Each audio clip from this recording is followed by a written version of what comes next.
Kanina pala mga Marikoy, ginabing dumating yung mga cleaners on the go. Nagpabook kasi ako sa kanila ng 3 PM mga Marikoy, kaso nasiraan daw sila ng sasakyan. Kaya yung itsura nila parang pagod na sila. Kaya pinakain ko na muna. Kaya kumain lang kayo dyan. Ako na lang maglilinis. Nakakaya naman sa inyo. Pakakain nyo, no? Pakakain nyo.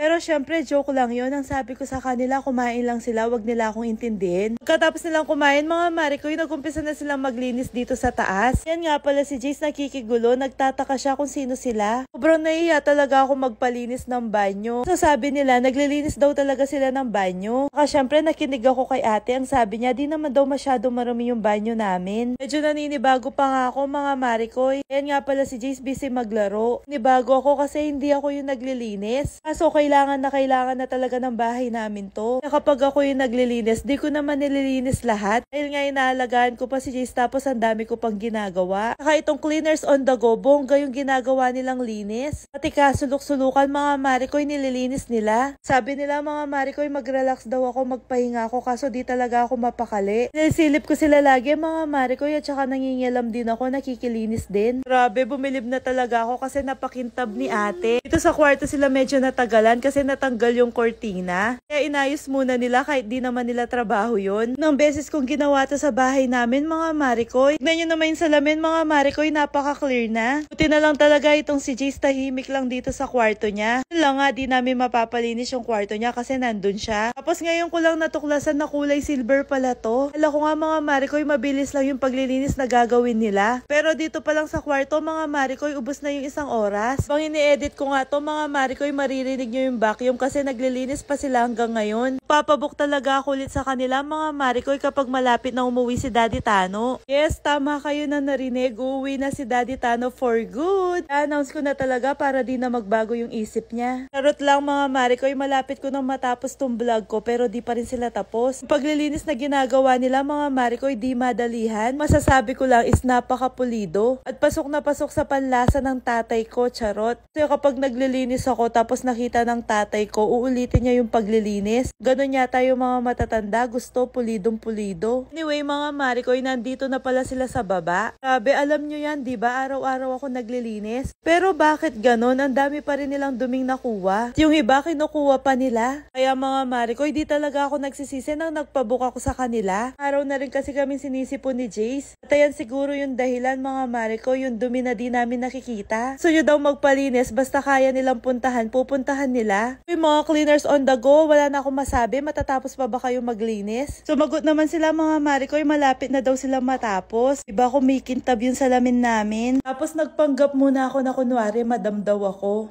Bilis-bilisan mo dyan, di kita pinapasahod para mag-cellphone na mag-cellphone.